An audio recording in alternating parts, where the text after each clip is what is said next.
પ્રભુના લોક તરીકે જ્યારે આપણે પ્રભુની હજુરમાં બેસીએ છીએ એ સમયમાં આપણે પ્રભુના પવિત્ર વચનોને ઊંડાણથી સમજવા માંગીએ છીએ.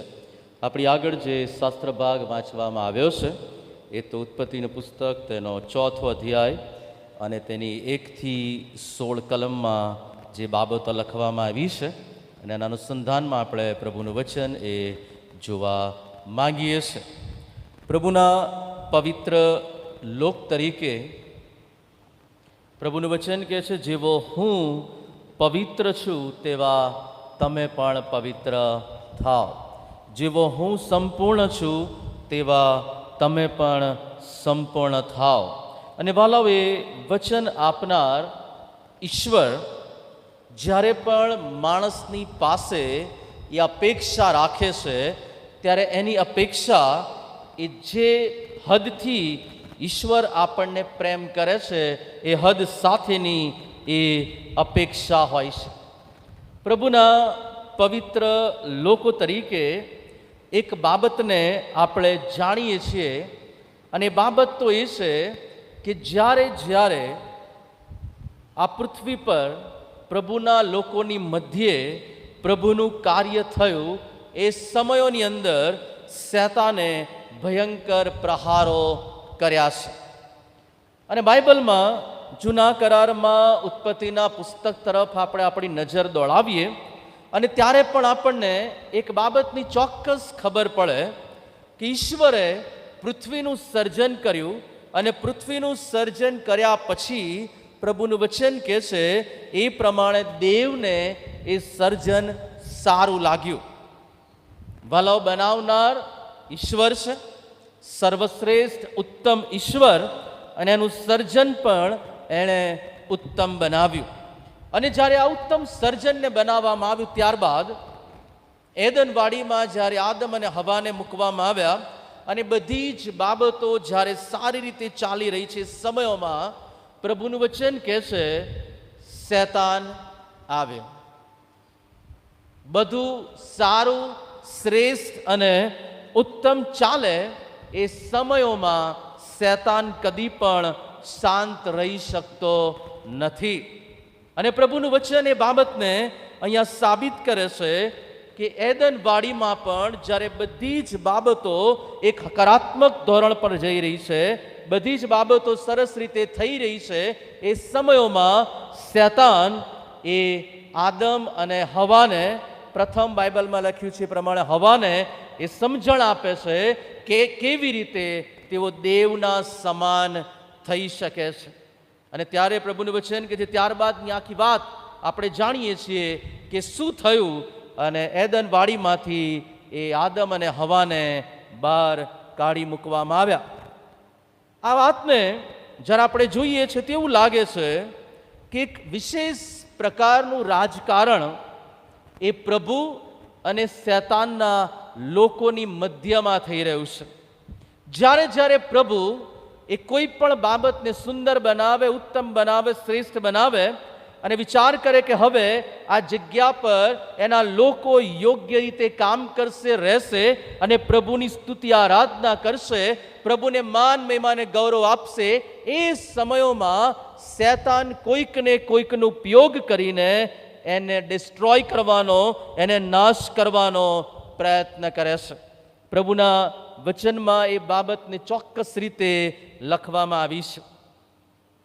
પોલિટિક્સ શબ્દ જ્યારે આપણે વિચાર કરીએ છીએ ત્યારે એનું સામાન્ય જે ભાષાંતર આપણે કરીએ તે પ્રમાણે થાય કે કોઈ પણ પ્રજાના સામાજિક અને આર્થિક સ્તરને ઉપર લઈ આવવાની વાતને એ રાજકારણ કહેવામાં આવે છે.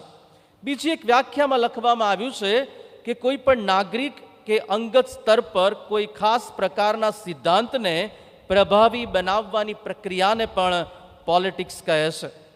આ શબ્દ એ 15મી સદી સુધી એ હતો નહીં, પરંતુ ત્યારબાદ એક ગ્રીક સાહિત્યમાંથી પોલિટિકા શબ્દ લેવામાં આવ્યો અને ત્યારબાદ આની શરૂઆત થઈ. ભલો, પ્રભુનું વચન કહે છે આવી જ કંઈક બાબત આપણને ઉત્પત્તિના પહેલા અધ્યાયમાં, બીજા અધ્યાયમાં, ત્રીજા અધ્યાયમાં અને ચોથા અધ્યાયમાં જોવા મળે છે. એક વિશેષ દ્રષ્ટિકોણથી જરા બાબતને જોવાનો પ્રયત્ન કરીએ છીએ ત્યારે આપણને એ બાબત જોવા મળે છે કે સામાન્ય વાત છે કે બે દીકરાઓ અને આદમ અને હવાના બે દીકરાઓ કે જેમના નામ છે હાબેલ અને કાઈન. બહુ જ નાની વાત જે સન્ડે સ્કૂલમાં શીખવવામાં આવે અને આ બંનેની વચ્ચે જે બાબતો ઊભી થાય છે એ બાબતોના લઈને આખી વાતની શરૂઆત થાય છે. પ્રભુના વચનમાં તો તમે વાંચો તો 4થો અધ્યાય અને તેની પ્રથમ કલમમાંથી આગળ વાંચીએ અને આદમે પોતાની પત્ની હવાને જાણી, તે ગર્ભવતી થઈ, તે કાઈનને જણીને તેણે કહ્યું, યહોવાની કૃપાથી મને પુત્ર મળ્યો છે. બીજી કલમ પછી તે તેના ભાઈ હાબેલને જણી અને હાબેલ ઘેટાપાળક હતો પણ કાઈન ખેડૂતો. તો એક સામાન્ય કુટુંબનું જે વર્ણન કરવામાં આવે એ પ્રકારનું વર્ણન અહીંયા થાય છે કે પતિ પત્ની છે અને એમને બે બાળકો છે. બહુ જ સારી સુંદર વાર્તા લખવામાં આવી હોય એવી આ રજૂઆત છે. હવે પ્રશ્ન એ થાય છે કે એમના પ્રોફેશન્સ, એમના વ્યવસાય એ અલગ છે. ઘેટાપાળક છે અને બીજો એ ખેડૂત છે. પ્રથમ જે બાબત આજે આપણે શીખવા માંગીએ છીએ કે પૃથ્વી પરનું પ્રથમ જે કુટુંબ છે એ કુટુંબ એ કેવા પ્રકારનું કુટુંબ છે. આ પ્રથમ કુટુંબ એ કુટુંબ છે કે જેને દેવની હજુરમાંથી એદનવાડીમાંથી બહાર કાઢી મૂકવામાં આવેલું છે. અને એની પાછળનું કારણ એ છે કે તેમણે ઈશ્વરની આજ્ઞાનો અનાદર કરેલો છે. બીજી બહુ મહત્વની બાબત આ કુટુંબ વિશે છે કે એમને બે દીકરાઓ છે અને એમાંથી એક ઘેટાપાળક છે અને એક ખેડૂત છે. વલો આ બંને બાબતને જ્યારે આપણે નિહાળીએ છીએ, પ્રથમ કુટુંબમાં જે બાબત બને છે, આ બંને મા બાપ, એ બંને મા બાપને જે અનુભવ છે એ બહુ અદ્ભુત અનુભવ છે. એમને એદન વાડીમાં રહેવાનો અનુભવ છે. એમને અનુભવ છે કે તેઓ ઈશ્વરને રોજબરોજના રોજિંદા જીવનમાં તેઓ મળે છે.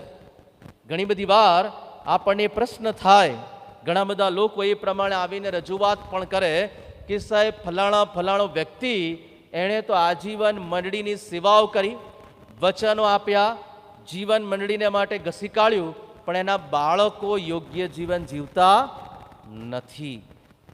ઘણી બધી વાર આપણને એવું પ્રશ્ન થાય કે મા બાપ તરીકે ઘણી બધી સારી સેવાઓ કરવા છતાં આપણા બાળકો એ ખોટા રસ્તા પર અને શૈતાનના રસ્તાઓ પર જાય છે. અને મને અહીંયા બહુ જ મોટો પ્રશ્ન એ થયો કે જ્યારે આપણે પૃથ્વી પરના સામાન્ય માણસો તરીકે આ વાતનો વિચાર કરીએ છીએ તો પ્રથમ મા બાપ કે જે મા બાપ એદન વાડીમાં રહ્યા હતા, યહોવા દેવની સાથે નિયમિતપણે વાત અને વ્યવહાર કરતા હતા, એ મા બાપ કે જેઓ નગ્ન હતા એવી એમને ખબર પડી અને યહોવાએ ચામડાના વસ્ત્રો સીવીને તેમને પહેરાવ્યા. એટલી નજદીકતાનો યહોવા સાથેનો સંબંધ રાખનાર એ મા બાપના બાળકો કેવા હોવા જોઈએ?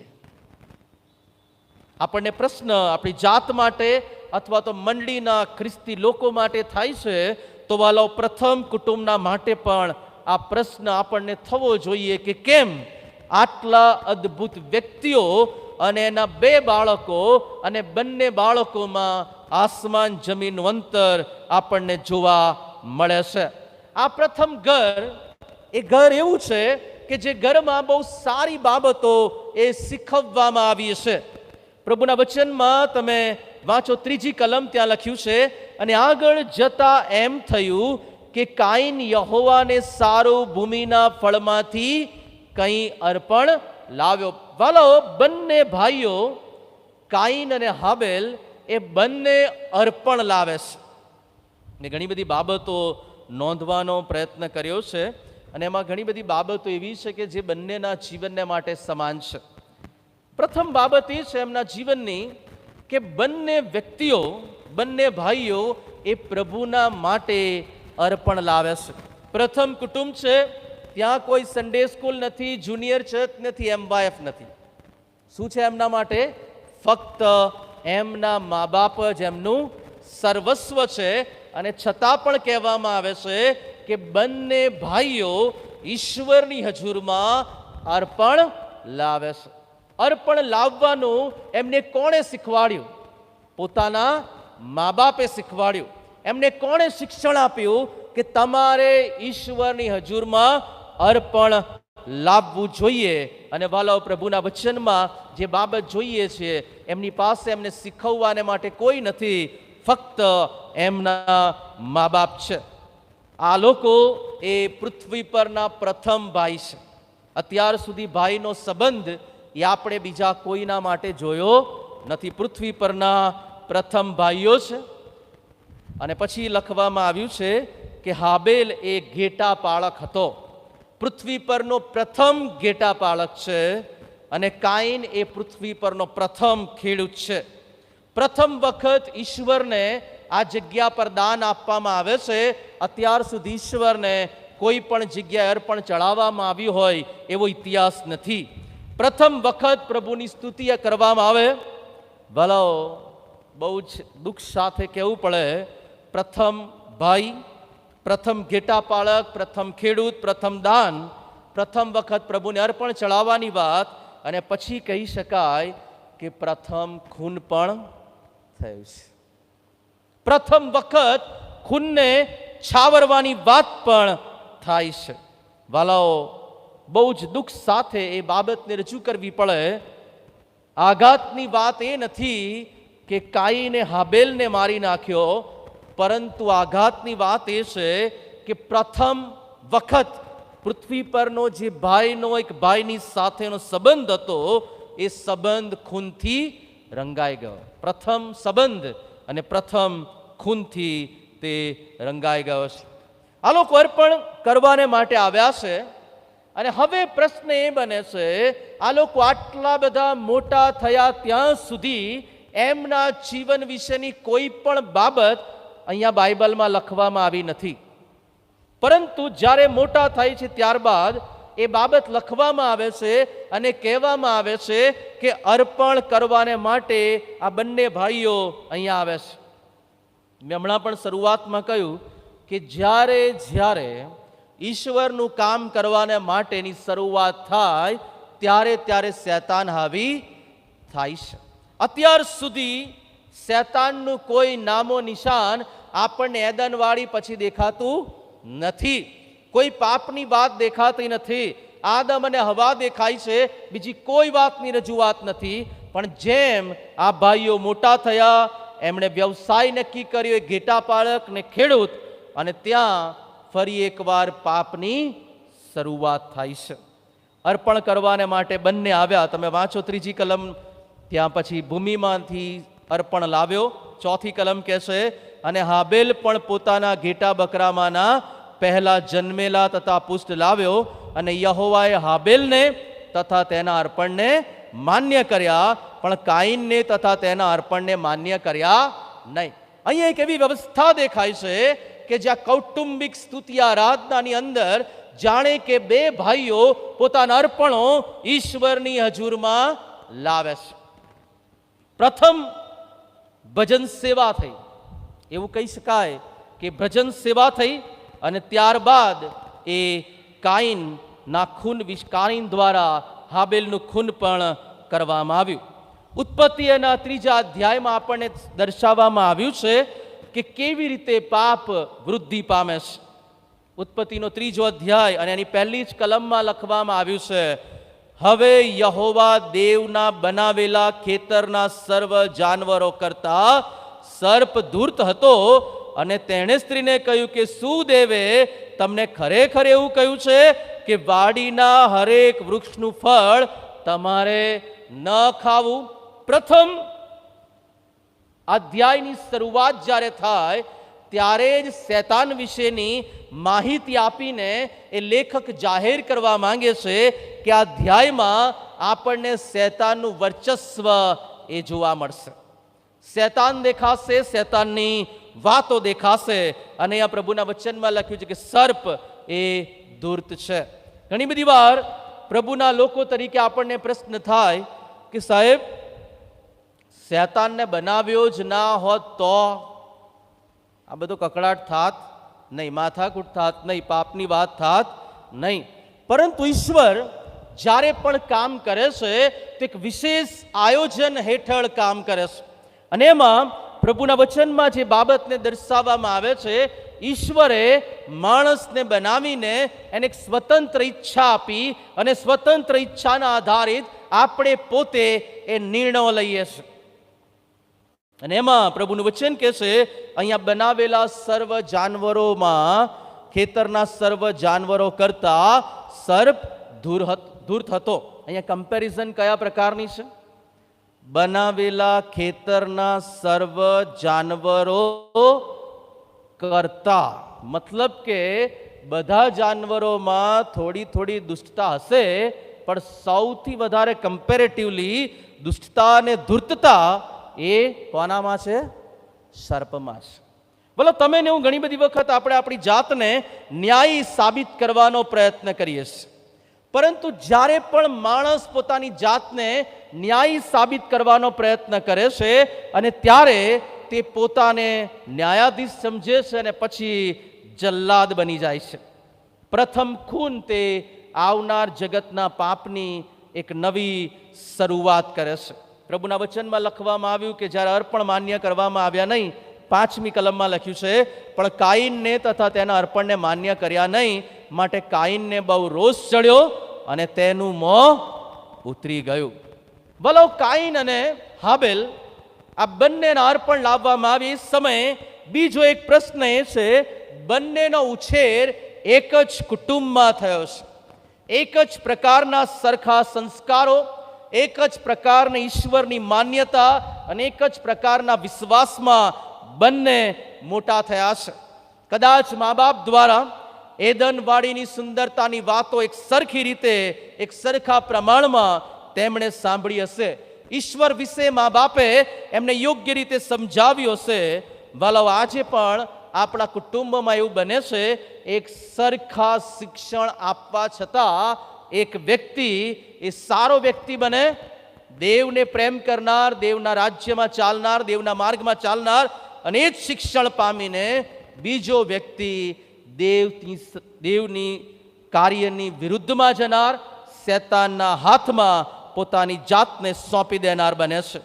એક જ કુટુંબના બાળકોના આત્મિક ધોરણો અલગ અલગ હોઈ શકે. એક દેવની ઈચ્છાની પાછળ ચાલે અને બીજો પોતાની ઈચ્છાની વચ્ચે ચાલે છે. બીજી બાબત, પ્રથમ કુટુંબ વિશે આપણે વાત કરી કે પ્રથમ કુટુંબ એ કેવા પ્રકારનું હતું. બીજી બાબત, બે વ્યક્તિઓ કે જેમના વિશે લખવામાં આવ્યું, એ બે વ્યક્તિઓનો સંબંધ એ કયા પ્રકારનો છે? ભલો, પ્રભુનું વચન કહે છે કે બંને અર્પણ લાવે છે. બંનેમાં બહુ મહત્વની સમાનતા એ છે કે બંને અર્પણ લાવે છે, બંને યહોવાની હજુરમાં અર્પણ લાવે છે અને બંને એક જ કુટુંબમાંથી આવે છે. હવે પ્રશ્ન એ થાય કે એક વ્યક્તિનું અર્પણ એ માન્ય ગણવામાં આવે અને બીજાનું માન્ય ગણવામાં આવતું નથી. હિબ્રુઓને પત્ર તેનો 11મો અધ્યાય અને 4થી કલમમાં બાબતને બહુ અદ્ભુત રીતે લખવામાં આવી છે. હિબ્રુઓને પત્ર 11 અને 4, વિશ્વાસથી હાબેલે કાઈનના કરતા વધારે સારું બલિદાન ઈશ્વરને આપ્યું, તેથી તે ન્યાયી છે એવી તેના સંબંધમાં સાક્ષી પૂરવામાં આવી, કેમ કે ઈશ્વરે તેના દાનો સંબંધી સાક્ષી આપી અને તેથી મુએલો હોવા છતાં પણ તે હજી બોલે છે. ભલો, બાઇબલની આ કલમ એ બાબતને ચોક્કસ દર્શાવે છે કે આપણે શું આપીએ છીએ એથી વિશેષ જરૂરી છે કે આપણે કેમ આપીએ છીએ અને કેવા હૃદયથી આપીએ છીએ. આપણે કોઈ પણ માણસને બહારથી જોઈએ છીએ, પણ પ્રભુનું વચન કહે છે યહોવા આપણા હૃદય તરફ જુએ છે. કોઈક એક માણસ છે ને એને તમે ભોજનને માટે આમંત્રણ આપો છો અને ભોજનને માટે આમંત્રણ આપ્યા પછી તમે એવું દર્શાવો છો કે તમે એને ભોજન કરાવ્યું. ભોજન કરાવવાના ઘણા બધા પ્રકારો હોઈ શકે. તમે એક સરસ ટેબલ લીધું, ટેબલ પર આગળ ખુરશી મૂકી, ખુરશી પર એને બેસાડી, ટેબલ પર એના માટે પ્લેટ પીરસી. હવે પ્લેટ પીરસતી વખતે ઘણી બધી વખત એવું કહેવામાં આવે કે તમે ખાઓ, કંઈ પણ જરૂર હોય તો અમને કહેજો. જનરલી આપણે ગુજરાતી વિચારધારા પ્રમાણે એવું કહીએ છીએ, શરમાતા નહીં, ખાજો. બરાબર? આવું બધું કહ્યા પછી હવે બે ડાયલોગ્સ છે અલગ અલગ. એ બંને ડાયલોગ અલગ અલગ બોલવામાં આવે, કન્ડિશન સમાન છે. પ્રથમ, ખાજો તમારા માટે જ બનાવવામાં આવ્યું છે, વિશેષ રીતે તમારા માટે તૈયાર કરવામાં આવ્યું છે. પ્લેટ એની એ જ, માણસ એનો એ જ, પરિસ્થિતિ એની જ. બીજી વખત એવું કહેવામાં આવે, ખાજો તમારા ઘેર આવું નહીં મળે, તમારા બાપાના ઘરે આવું ખાધેલું ખાજો. પરિસ્થિતિ એની એ જ, પ્લેટ એની એ જ, માણસો એના એ જ, પણ આખા દૃષ્ટિકોણમાં ફરક આવી જાય છે. ભલો આપણે ઈશ્વરને માટે જે પણ બાબતો કરીએ છીએ એ બાબતો એ દર્શાવે છે કે આપણે કયા હૃદયથી ઈશ્વરની આગળ આવીએ છીએ. પ્રભુનું વચન કહે છે, પ્રભુએ ફક્ત હૃદય તરફ જુએ છે, અને ઈશ્વરે હાબેલના હૃદય તરફ જોયું તો તેને વિશ્વાસ મળ્યો, અને ત્યાં વિશ્વાસવાળા હૃદયને એક અદ્ભુત બદલો પણ પ્રાપ્ત થયો. ભલો વિશ્વાસ વગર કરવામાં આવતા અર્પણો ઈશ્વર સ્વીકારતા નથી, અથવા તો સ્વીકારે તો એને માન્ય ગણવામાં આવતા નથી. હવે આ સમયે બીજી એક બાબતનો પણ આપણે ચોક્કસ ઊંડાણથી જોવું જોઈએ, અને એ છે કે જ્યારે આ બાબત બને છે એ સમયે કાઈનની માનસિકતા કઈ છે. પાંચમી કલમ આપણે વાંચીએ, પણ કાઈનને તથા તેના અર્પણને માન્ય કર્યા નહીં. તમે જુઓ, ત્યાં સમજવા જેવી બાબત છે. આપણે મોટા ભાગે અર્પણ પર, દાન પર, બલિદાન પર વિચાર કરીએ છીએ. બે બાબતને નામંજૂર કરવામાં આવે છે. કોને કોને? પાંચમી કલમ ફરી એકવાર, કાઈનને અને તેના અર્પણને, બંનેને નામંજૂર કરવામાં આવે છે. ફક્ત અર્પણ નહીં, પણ કાઈન જે આપનાર છે તેને અને એના અર્પણને, બંનેને નામંજૂર કરવામાં આવે છે. અર્પણને માન્ય કર્યા નહીં. અને હવે પરિસ્થિતિ એ છે કે કાઈનના માટે લખવામાં આવ્યું, માટે કાઈનને બહુ રોષ ચડ્યો, અને ત્યાં લખ્યું છે, શું લખ્યું છે? ને તેનું મોં ઉતરી ગયું. મોં ચડે તોય તકલીફ, ને મોં ઉતરે તોય તકલીફ. એનો મતલબ બંને કન્ડિશન્સમાં માણસ ખુશ નથી. આ પ્રથમ વખત અર્પણ ન સ્વીકારવાને કારણે અથવા માન્ય ન થવાને કારણે તકલીફ ઊભી થઈ છે. બાઇબલના ઇતિહાસમાં પ્રથમ વખત આપવામાં આવેલા દાનને નહીં સ્વીકારીને અપમાન થવાની વાત આવે છે. વાલા ભાઈઓ બહેનો, પ્રભુનું વચન કહે છે, નાના ભાઈ સાથેની હાર હેને મંજૂર નથી. હવે પ્રશ્ન એ થાય કે શું આ જગ્યા પર અર્પણ માન્ય કરાવવાની કોઈ સ્પર્ધા હતી? નહોતી. વાત એટલી હતી કે હું પણ અર્પણ કરું છું, તમે પણ અર્પણ કરો. જેને જે મન થાય ઈશ્વરના માટે તમે લાવો. ભલે કોઈ પણ સ્પર્ધા નથી, અને છતાં આપણે એવું માની લીધું કે મારું ન માન્ય થયું એનું કારણ એ મારો પોતાનો ભાઈ છે. ભલે કેટલી બધી વખત આપણે આપણા અંગત જીવનોમાં આવું કરીએ છીએ અને વિચાર કરીએ છીએ કે મારા જીવનની હાર અને મારા જીવનની હાલની પરિસ્થિતિ ફલાણા વ્યક્તિના કારણે અયોગ્ય છે.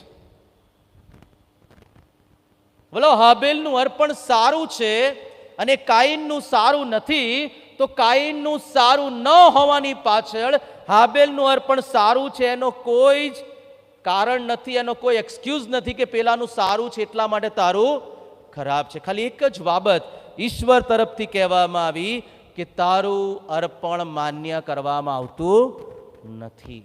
બોલો, આપણા જીવનને સ્વીકારવામાં ન આવે એનો મતલબ એ નથી કે કોઈકનું જીવન, કોઈકનો વિશ્વાસ ને કોઈકનું વ્યક્તિત્વ ઈશ્વરને વધારે પ્રિય હોય, વધારે માન્ય ગણે, વધારે આશીર્વાદો આપે, એટલે એનો મતલબ એ નથી કે આપણે એની ઈર્ષ્યા કરીએ. હાલના સમયમાં મંડળીની સેવાઓમાં એકથી એક કુટુંબ એકબીજાની ઈર્ષા કરતું જોવા મળે, એકથી એક વ્યક્તિ ઈર્ષા કરતી જોવા મળે, એકથી એક પ્રભુના સેવકો ઈર્ષા કરતા જોવા મળે. એ પરિસ્થિતિ, એ માહોલનો આપણે અનુભવ કરી રહ્યા છે.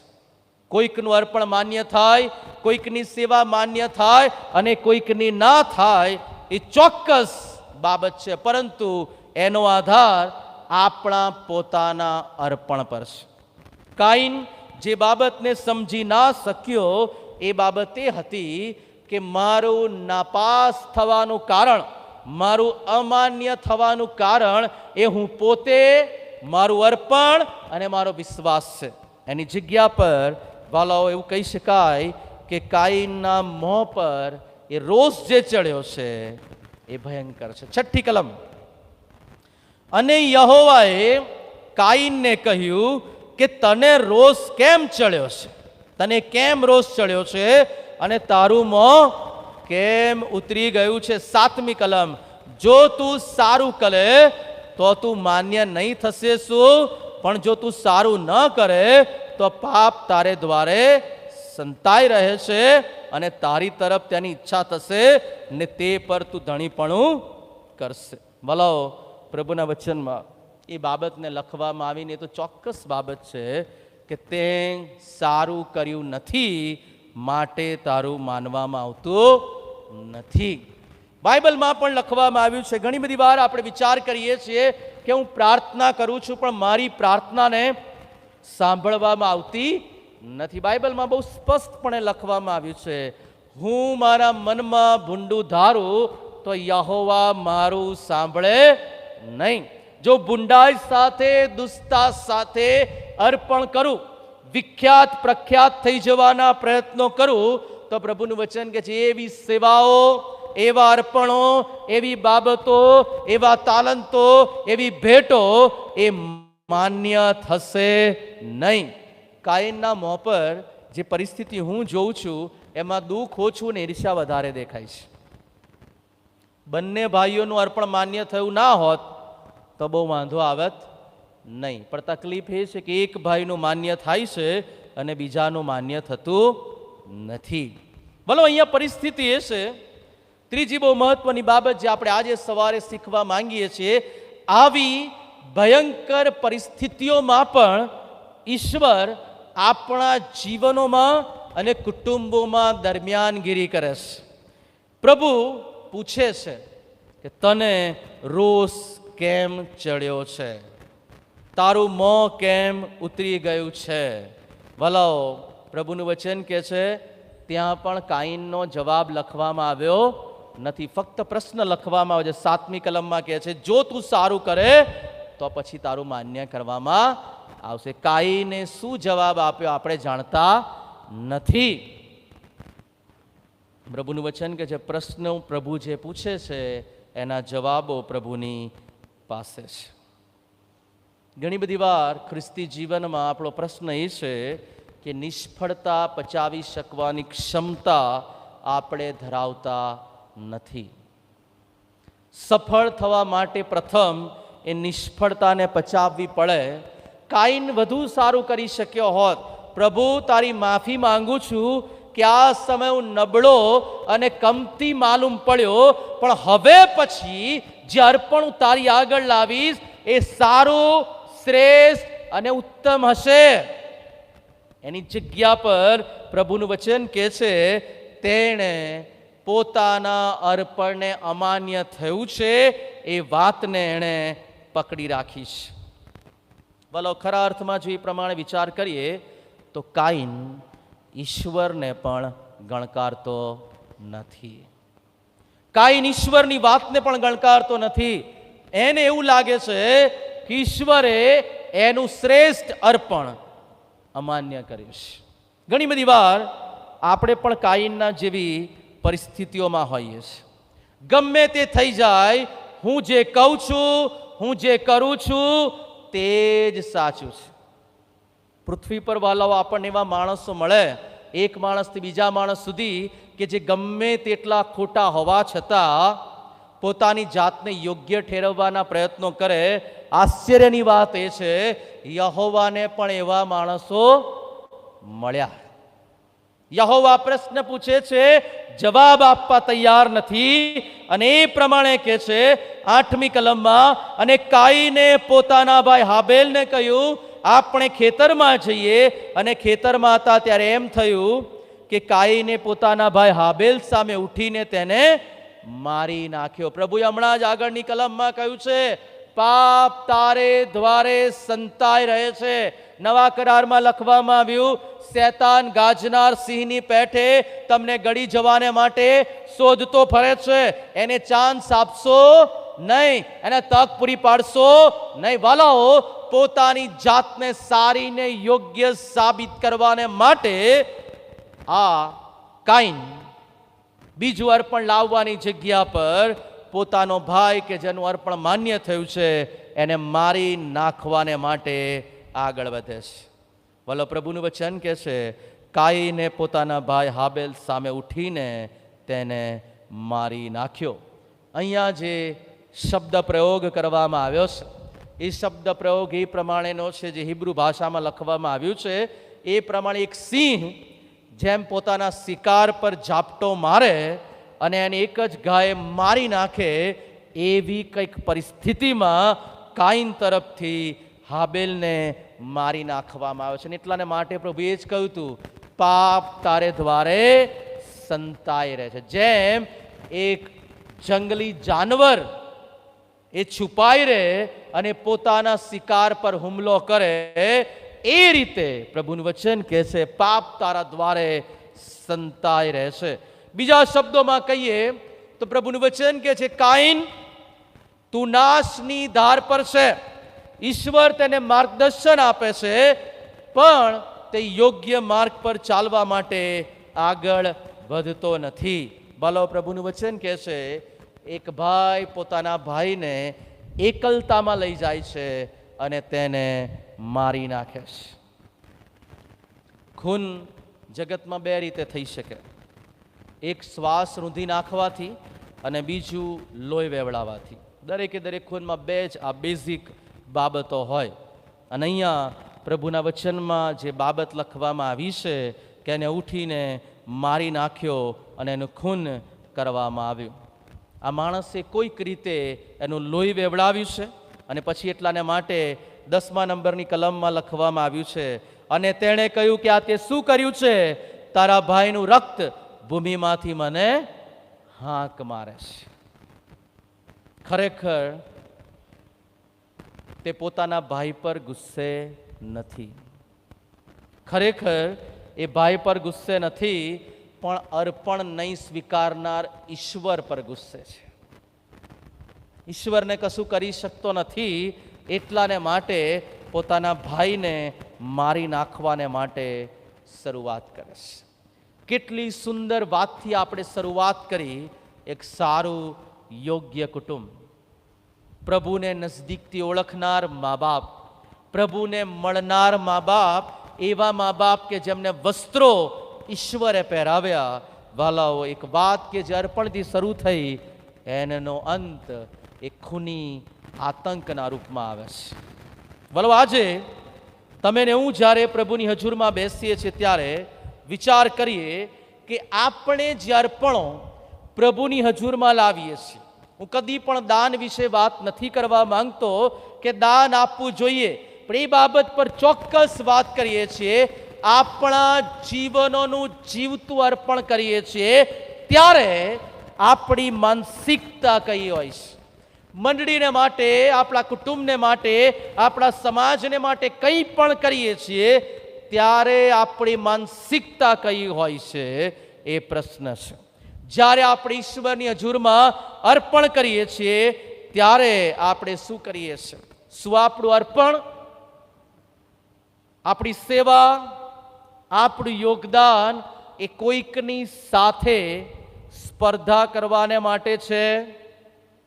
શું આપણી પ્રાર્થના, પેલા ભાઈ 10 મિનિટ કરે છે તો હું 20 મિનિટ કરીશ, એવી પ્રાર્થના છે? કોઈકે 40 ઉપવાસ કર્યા તો હું પણ કરીશ, એવા અર્પણો છે? શું આપણે એ પ્રભુની હજુરમાં કહીએ છીએ કે પેલા 2 વાર હાલેલુયા બોલે છે, હું 4 વાર બોલીશ. કોઈ જ સ્પર્ધા નથી.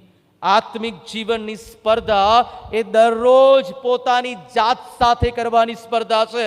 ગત દિવસોમાં હું જ્યારે પણ પ્રભુની હજુરમાં લાવ્યો એથી વિશેષ અર્પણ આવનાર દિવસોમાં મારા દ્વારા આપવામાં આવશે. એક વ્યક્તિ કે જે નિષ્ફળ સાબિત થયો, એના અલગ અલગ 11 વખત બિઝનેસ એણે શરૂ કર્યા અને 11 વખત તે ફેલ ગયો. એક વખત એણે નક્કી કર્યું કે તે હવે બિઝનેસ નહીં કરે અને નોકરી કરશે. એણે નોકરી કરવાની શરૂઆત કરી અને ત્યારબાદ રવિવારના દિવસે તે પ્રભુ મંદિરમાં ગયો. પ્રભુ મંદિરમાં જઈને એણે પ્રભુના સેવક દ્વારા વચન સાંભળ્યું, એનું જીવન બદલાવ્યું. એણે પ્રભુને કહ્યું કે પ્રભુ, હવે જે પણ બિઝનેસ હું ચાલુ કરું એ બિઝનેસમાં જેટલી પણ આવક થશે એના 10% પ્રભુ તને આપીશ. થોડા દિવસો પછી એણે બિઝનેસ કર્યો અને બિઝનેસમાં એને આવકની શરૂઆત થઈ. અને વાલાઓ, જો વિચાર કરીએ તો એ આવક એટલી બધી વધતી ગઈ કે 5 વર્ષ પછી એણે પ્રભુની હજુરમાં નિર્ણય લીધો કે પ્રભુ, હવે આપણે ટેબલ બદલીએ છીએ. એનો મતલબ તારા 10% ને મારા 90% હતા, હવે પ્રભુ 90% તારા ને 10% મારા. અને આજે એ માણસની પાસે દુનિયાની one of the biggest A company છે કે જે કંપની ફ્રૂટ જ્યુસ બનાવે છે. 90% એની આવકના તે પ્રભુને આપી દે છે. એનું કારણ એક જ છે, પ્રભુ, મેં તારી આગળ જે માનતા લીધી એને તે આશીર્વાદિત કરી અને એટલી બધી હદે આશીર્વાદિત કરી કે 1000માંથી લાખ ને લાખમાંથી કરોડ અને હવે અબજોમાં થઈ ગઈ છે. અને એટલા બધાની મારે જરૂર નથી. પ્રભુ, તારા પરનો વિશ્વાસ, એનું કહેવું એમ છે, અને એના પુસ્તકમાં લખ્યું છે, પ્રભુ, તારામાં મારો પૈસા નથી વધ્યા પણ મારો વિશ્વાસ વધ્યો છે. અને મારા વિશ્વાસથી એ મારા અર્પણને હવે હું 90%માં ફેરવી નાખું છું. વાલાઓ, પ્રભુનું વચન કે છે આ જગ્યા પર એ અર્પણના લીધે, એ દાનના લીધે, એ પ્રભુની હજુરમાં માન્ય નહીં થવાને લીધે જે ખૂન થાય છે બહુ ભયંકર છે. આજે આ સમય છે કે જ્યારે આપણે પોતાના વિશે વિચાર કરીએ. આ વ્યક્તિએ પોતાના ભાઈનું ખૂન કર્યું અને આપણને એમ લાગે કે અમે તો ખૂન કરતા નથી. બોલો, આપણે ખૂન નથી કરતા, પણ આપણે કદાચ કોઈક આપણા ભાઈ વિશે, આપણા કોઈક બહેન વિશે, આપણા કુટુંબના વ્યક્તિ વિશે આપણા મનમાં કદાચ કોઈ ખોટી ભાવના છે. આજે પ્રભુ કહે છે એના વિશે ખોટું બોલીને, પ્રભુનું વચન એ પ્રમાણે કહે છે કે કોઈના વ્યક્તિત્વનું ખૂન આપણે કર્યું છે. કોઈના પર રોષ કરીને, એના વિશે નિંદા કરીને, એના વ્યક્તિત્વને ખતમ કરી નાખવાનો પ્રયત્ન આપણે કર્યો છે. વાલો, પ્રભુના વચનમાં લખવામાં આવ્યું છે, જે કોઈ પોતાના ભાઈને પાજી કહેશે તે પાપ કરે છે. વલાઓ, મૂર્ખ કહેવું, પાજી કહેવું અથવા વ્યક્તિત્વ હનન કરવું, પ્રભુનું વચન કહે છે ને અગ્નિમાં ફેંકી દેવામાં આવશે. ખૂન બરાબર છે. આજે વિચાર કરીએ કે પ્રભુ ઈસુ ખ્રિસ્તે તમારા અને મારા જેવા વ્યક્તિઓના માટે કે જેમના અર્પણો દ્વારા એમના પોતાના પાપોની માફી મળે નહીં. આપણને એમ લાગે કે હું મારો જીવ આપી દઉં તો પણ વાલાઓ આપણને આપણા પાપોની માફી મળે નહીં. એવા લોકોને માટે પોતાનું જીવન અર્પણ કરી દીધું. આ ભાઈ કે જે પોતાના અર્પણને માન્ય નહીં થવાને કારણે પોતાના સગા ભાઈનું ખૂન કરી નાખે, અહીંયા પ્રભુ ઈસુ ખ્રિસ્ત એક એવા વ્યક્તિ તરીકે આપણને દેખાય છે કે જે આપણા જીવનો માન્ય થાય એટલાને માટે સ્વર્ગમાંથી પૃથ્વી પર આવીને પોતે બલિદાન આપે છે. આજે વધસ્તંભની પાસે આવીને એ પ્રભુને કહીએ કે પ્રભુ, ખરેખર આજે મારા જીવનનું જીવતું ને પવિત્ર અર્પણ કરવા માંગુ છું. કારણ કે પ્રભુના વચનમાં કહે છે એણે વિશ્વાસથી અર્પણ કર્યું અને એનું અર્પણ સ્વીકારવામાં આવ્યું. આવો પ્રાર્થના કરી આપણા મસ્તકો પ્રભુની હજુરમાં નમાવીએ.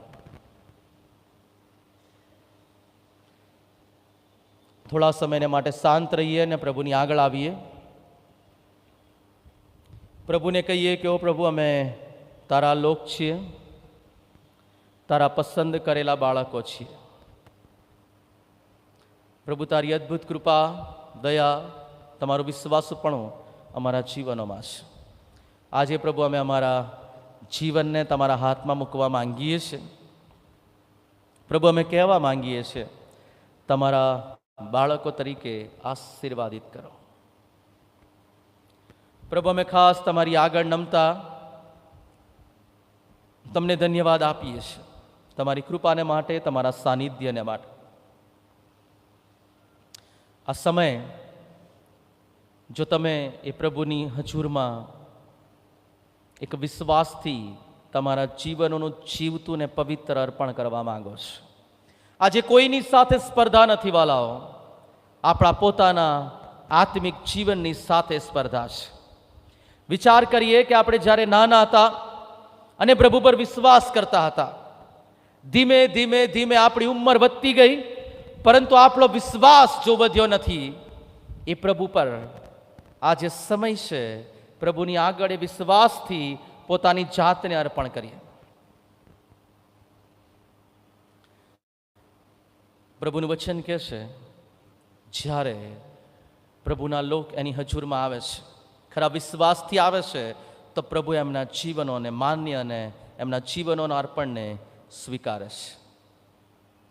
ભલો આજે તમે કોઈ પણ જાતની ઈર્ષા, અદેખાય, જૂઠ અને પાપને મૂકીને તમારા જીવનનું જીવતું ને પવિત્ર અર્પણ કરવા માંગો છો અને પ્રભુની હજુરમાં આવવા માંગો છો, તો તમે આ સમયે તમારો હાથ ઊંચો કરીને જાહેર કરી શકો છો કે પ્રભુ, આજથી હું મારું જીવન વિશ્વાસથી તારી પાછળ મૂકવા માંગુ છું. પ્રભુ તમને આશીર્વાદિત કરે. પ્રભુ તમને આશીર્વાદિત કરે. પ્રભુ તમને આશીર્વાદિત કરે. પ્રભુ તમને આશીર્વાદિત કરે. પ્રભુ તમને આશીર્વાદિત કરે. પ્રભુ તમને આશીર્વાદિત કરે. પ્રભુ તમને આશીર્વાદિત કરે. પ્રભુ તમને આશીર્વાદિત કરે. પ્રભુ તમને આશીર્વાદિત કરે. પ્રભુ તમને આશીર્વાદિત કરે. પ્રભુ તમને આશીર્વાદિત કરે. પ્રભુ તમને આશીર્વાદિત કરે. પ્રભુ પરમેશ્વર પિતા, તમારા બાળકો તરીકે તમારી હજુરમાં નમીએ છીએ. માન, મહિમા, ગૌરવ તમને આપીએ છીએ, કારણ કે તમે કૃપાના દેવ, સહાયના સાગર અને અમારા જીવનોને માટે એક અદ્ભુત માર્ગદર્શક છો. અમે પ્રભુ તમારી હજુરમાં આવતા પ્રભુ તમને કહીએ છીએ, તમે કૃપાથી અમારા જીવનને આશીર્વાદિત કરજો. પ્રભુ અમે ખાસ પ્રાર્થના કરતા માંગીએ છીએ, તમારા બાળકો તરીકે તમે પ્રભુ આશીર્વાદથી વિસ્તૃત કરજો. જે લોકોએ પ્રભુ પોતાના વિશ્વાસથી આજે પોતાના જીવનો તમારી હજુરમાં અર્પણ કર્યા છે, પ્રભુ તમે એમના જીવનોને આશીર્વાદિત કરજો, કૃપાથી ભરજો. ને આવનાર દિવસોમાં તમે અમને લેવાને માટે આવો ત્યારે આ મંડળી એ પ્રભુ અદ્ભુત મંડળી તરીકે અનંત જીવનના વારસાના ભાગીદાર બનવાને માટે તૈયાર હોય એવું તમે થવા દેશો. દરેક તમારા આત્મા સોંપાતા પ્રાર્થના પ્રભુ ઈસુ ખ્રિસ્ત નામથી માંગીએ છીએ. આમેન.